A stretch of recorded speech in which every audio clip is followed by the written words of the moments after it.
Welcome back to my channel. Wise words from a grown man. If you understand, you understand. If you don't, man. How y'all doing today? I was just sitting here thinking on something that I just really don't like to dwell on. Something that I just don't like to think about. Which all of us, when this subject comes up, we cringe, we cry, we go deep inside and try to bring up memories. But death, it's a subject that's touchy and a subject that is overlooked. It's become so prevalent that it's just become the norm. And if anybody's my age or older, you remember when death used to happen. It was a shock. It was a surprise. Now it's just a common thing. So-and-so died. What? They died? Dang. Or, for real? Somebody, when he passed away. It's so normal that there's no emotion attached to it anymore. I don't know if anybody else can realize that or know that, but I am very observant, and it's so common now. Like, it's just like, what's the weather? Oh, so and so died. Oh, okay. I remember my first dealings with a death of somebody that was really close to me. My grandmother, Minnie B. Barnes. I'll say your name so it's immortalized. Minnie B. Barnes.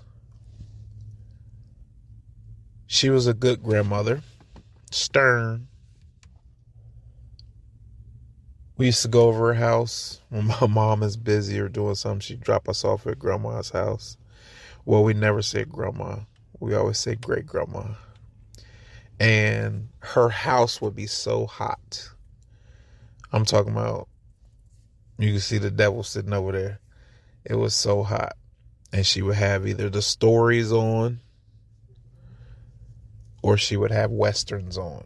And she usually be in there preparing something like chitlins, which smelled up the whole house. But she was like, you got to know how to clean them.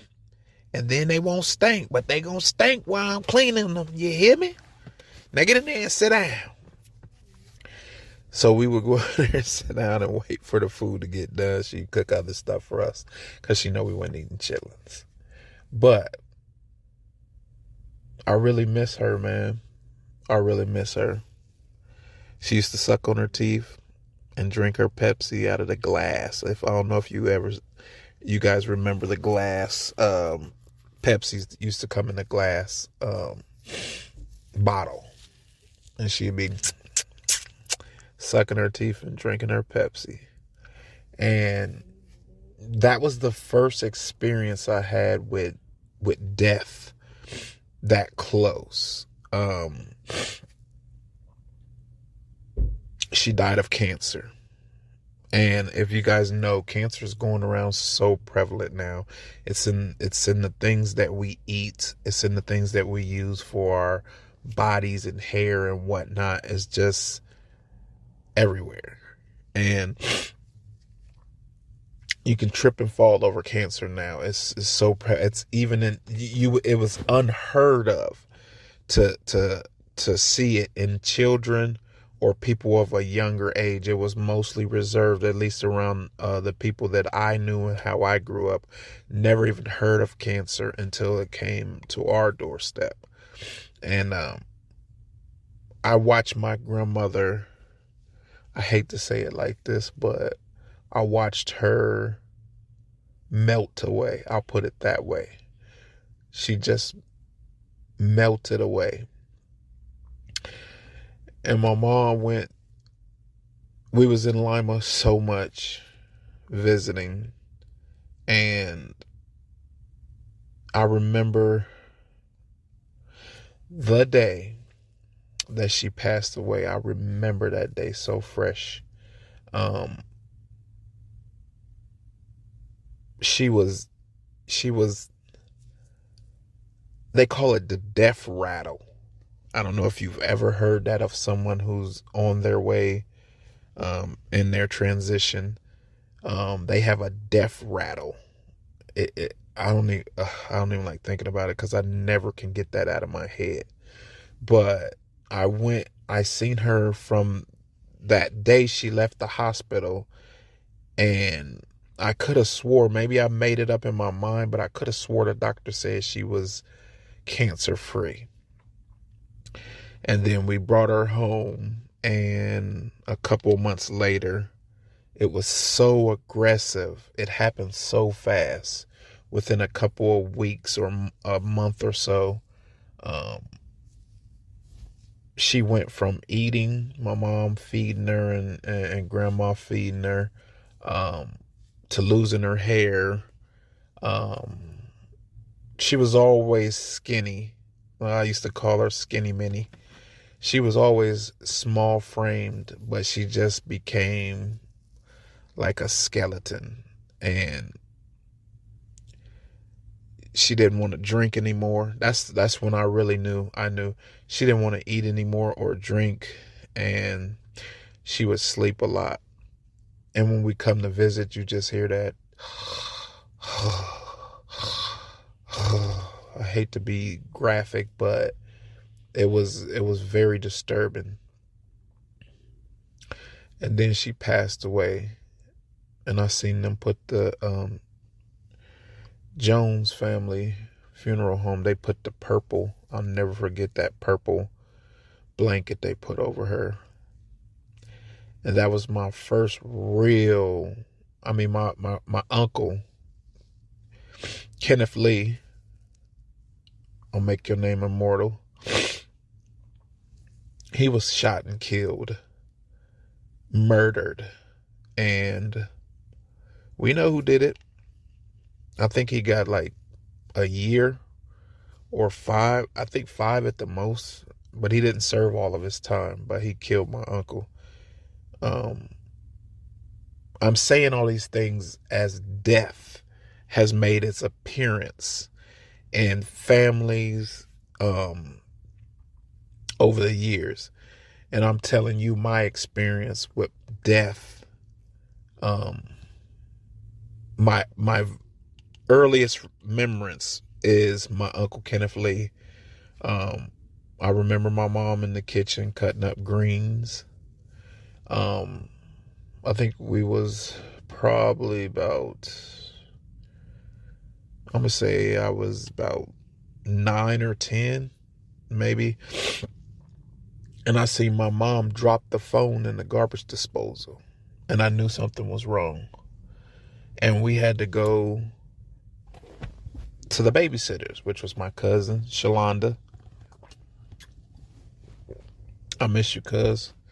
I want to know where you at. But that's for another time. But we had to go over there, and, my mom was crying and stuff, and I never seen my mom cry that way unless she was in church. So when she was crying like that, I was like, what's going on? I didn't understand death like that. I didn't understand. And then I went to his funeral and seen him in the casket. That really shook me, man, from the foundation, man. And that was my first experience with death. And then after that, death just made his appearance seem like anytime they wanted to. You know what I'm saying? So I have a relationship with death where I don't like you. You've came to my house too many times. And I know you have to come back to visit me. So I want to make sure that my heart and my soul is right with God. So when he do come, my bags will be packed and I'll be ready to go. You dig what I'm saying? So the most recent, I can't go through everybody in my family that's passed away because I can't even, it's too many. I'll be on here for an hour or two just naming names and the situations they died, how they died. But it all rolls into a ball of death. So I'm explaining to you about the grief part, the loneliness part, the memory part. But the most recent, within the last 5 years, I just put it that way, and beyond, October is coming up. My twin brother, my soul, my nerve, my guy, you know what I'm saying? My twin, he died October 15th, 2012. So from right there, I was well into adulthood. But from October 15th, 2012, I became stone when it comes to death. I become complacent with death. I became expectant of death.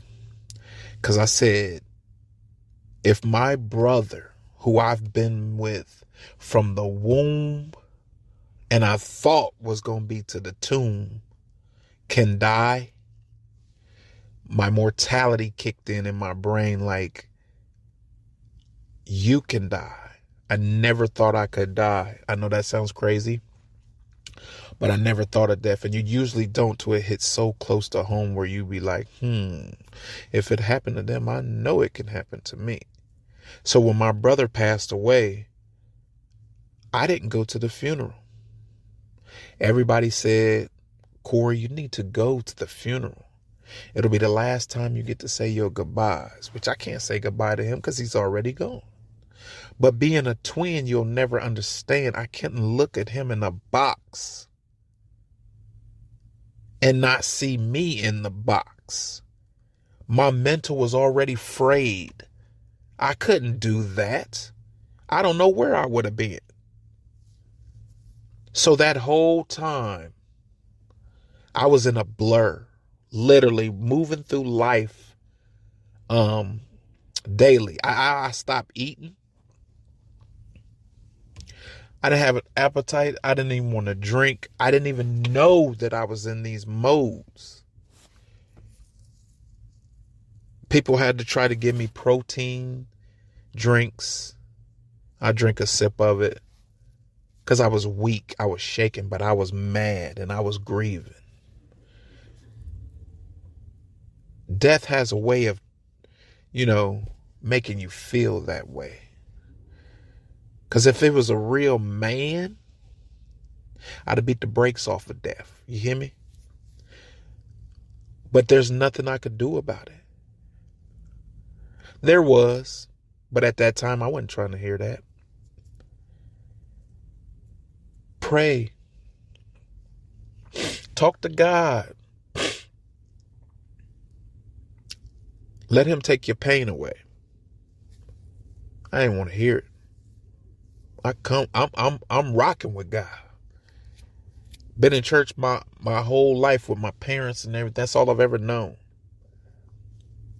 And the one person that can help me, I didn't want his help. Because I wanted to grieve. I wanted to be mad. I wanted to just, took my brother, my twin, my mans and them. What I'm supposed to do now? I got a wife, I got a kid. I don't care about that. I got a mom, I got a dad, I got another brother and sisters. I don't care about that. Death. You squared up, man. Where's my get back? You took my folks, man. I couldn't do nothing about it. You know the feeling when you can't do anything about something that you want to do something about? It's my brother, y'all. Y'all, you don't even know. If you ain't a twin, you will never know. I know you done lost somebody too. Who am I to tell you how you feel? But I'm telling you, you didn't feel this. This guy was from, he used to say, man, Corey, you came out talking, bruh. Because he was a breech baby. Man, I came out walking, bruh. I did everything with this guy, man. When he died, I could still dial his number, man, without even looking at my phone. I lost my will to live. I lost my will to love. I lost my will for everything. Anybody that knows me, you know I used to be fresh to death from head to toe and everything in between. You feel me? Because it was a competition with him, man. When he died, I didn't care. Grew my beard and stuff. Wasn't getting haircuts. Didn't care how I dressed. Had all kind of new clothes and shoes with tags on it. I didn't care. That part of my life was over. I didn't celebrate my birthdays. I didn't care. I didn't think that death could do that to me, man. And then November of all months, my dad passed away. 2022. Tommy T-Man.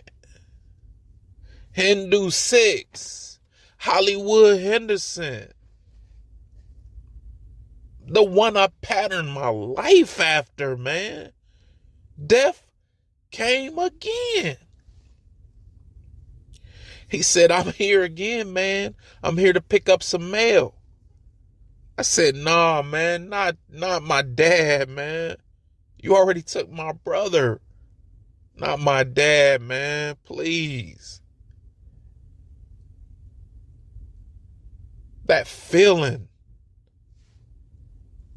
I don't like that feeling. And the Bible tells me that the only way I don't have that feeling again is if I give my life to Christ. So that's what I did.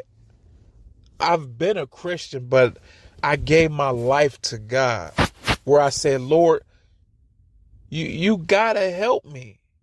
You gotta help me. I have to go back, because I lost 3 major players before my dad.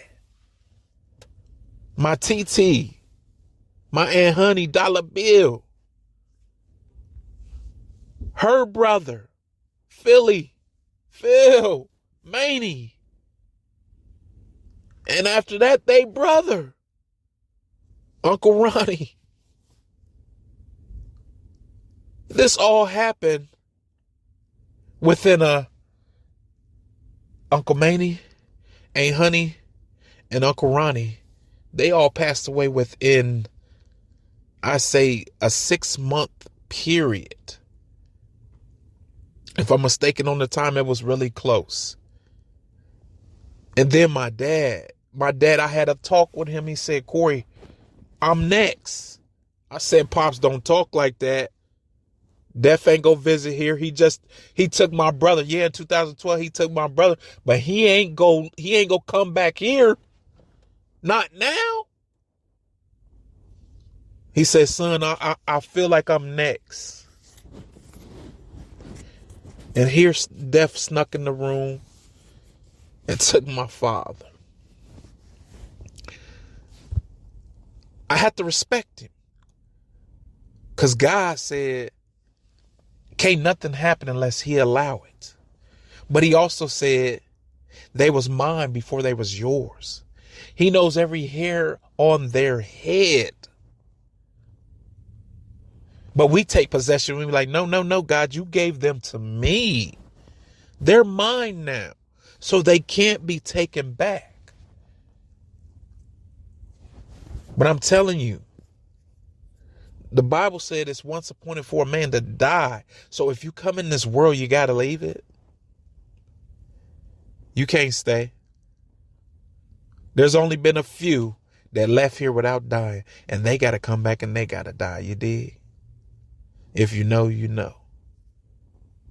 I ain't going to get into Bible study with you. I'm talking about death right now. But I'm just telling you the mortality of it.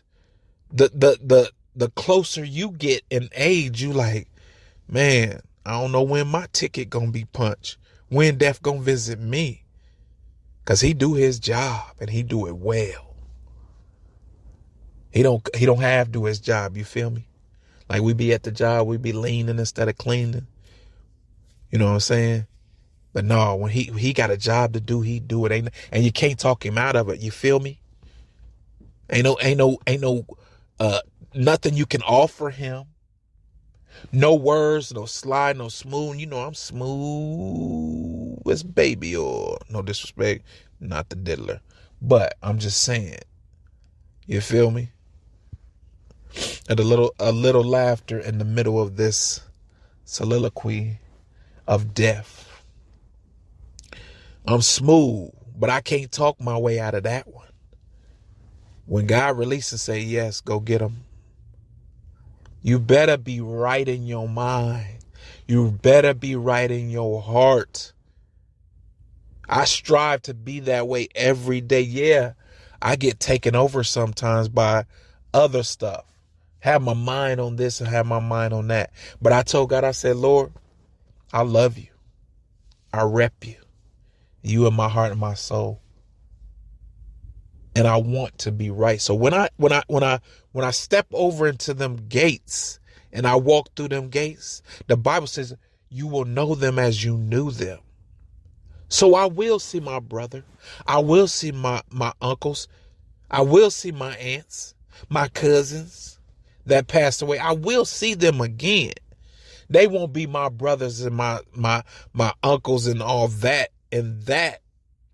But I will get that comfort because the Lord is who he is. I will get that comfort of being able to see them again. But our ultimate goal is to make it to heaven for the Lord. That's what we're going for. Seeing all of our people, that's an extra. You feel me? I got babies up there. You feel me? Yep. I hate to say that because that ain't nobody's business but me and my wife's. But I got babies up there. And I know I can't wait to see my kids. You feel me? Because I say it again, the Lord said, they were mine before they were yours. So we got to deal with death until we don't have to deal with them no more. It won't. When we get to heaven, that's if you're going to heaven. I can't put nobody in hell and I can't put nobody in heaven. But it's two places. And everybody can't go to heaven. Stop putting everybody in heaven.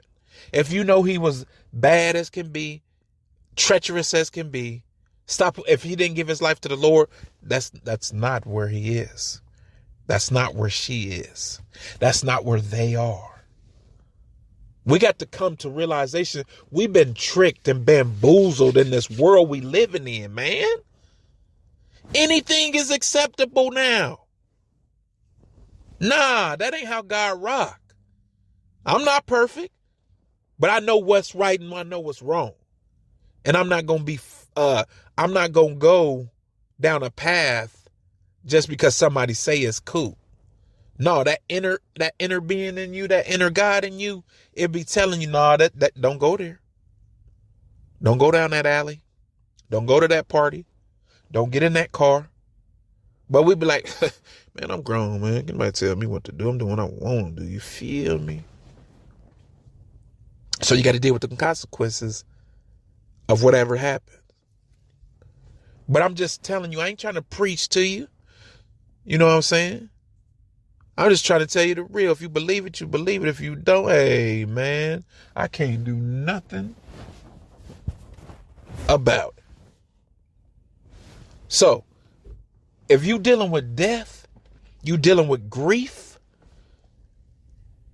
hang on to the memories. Hang on to the good times you used to have. But also, cry. Think about it. Go ahead and cry. It's all right to cry. They say a man ain't supposed to cry. Who said that? Who told you that? They probably cry every day. So when I think about my father, when I think about my brother, when I think about my aunt and my uncles, Uncle Gary, I'm going to throw you in there too because I miss you, brother.